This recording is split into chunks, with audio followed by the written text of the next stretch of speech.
Mauricio Pochettino admitted earlier this week that he hadn't heard from his countryman, who had contracted COVID-19 in Argentina. The quality of the Paris Saint-Germain squad cannot be questioned, but on occasion the attitude has been. The invisible work that the best teams and individuals do away from the field is not always evident at the French capital club, where some players have earned a reputation for living life in the fast lane and acting out when things do not go their way. On the field, problems have manifested as angry outbursts when facing adversity, best typified by Idrissa Gueye's red card in the second leg of last season's Champions League semi-final defeat to Manchester City. Meanwhile, star players have regularly come under fire for their off-field lifestyles. Marco Verratti, Leandro Paredes, Neymar and even poster boy Kylian Mbappe are regularly pictured at high-profile parties, with Neymar's 28th birthday a particularly notorious example. And now Lionel Messi has been dragged into it. Over the Christmas break, the 7-time Ballon d'Or winner was pictured at numerous parties back home in Argentina and ultimately contracted a COVID-19 infection. Following Monday's Coupe de France victory over Rennes, coach Mauricio Pochettino frankly admitted that he had no update to offer on Messi's condition as he had not heard from the player. The coach is above everyone, whether you are a star or not, former PSG player Jérôme Rothen raged to RMC.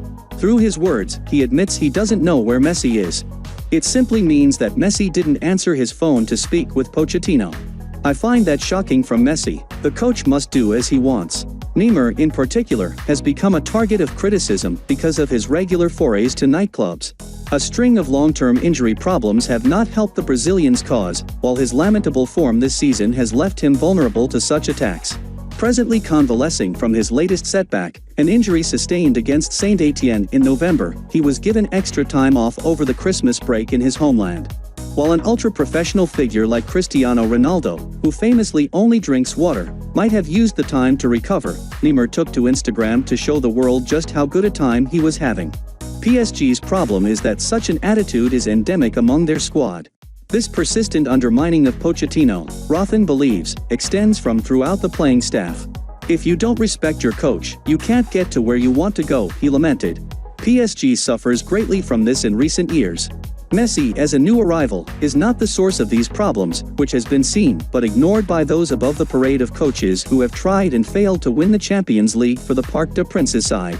While much of the criticism of PSG's failures falls upon the man in the dugout, the entire football operation is overseen by sporting director Leonardo, who has remained immune from criticism. The Brazilian's track record is not all positive. He has helped attract some of the game's biggest players to the club, but those players haven't always remained under control, while he has undervalued the role of the coach. Thomas Tuchel, for example, departed a year ago after falling out with Leonardo, then promptly led Chelsea to the Champions League title. Analyst Rothen is one of the few willing to question the 1994 World Cup winning midfielder's work. Examining the case of Neymar last week, he fumed, "How can you accept that from a player? It's not normal because the image of PSG still suffers from it through the bullshit of Neymar on social media networks, poker, parties, New Year.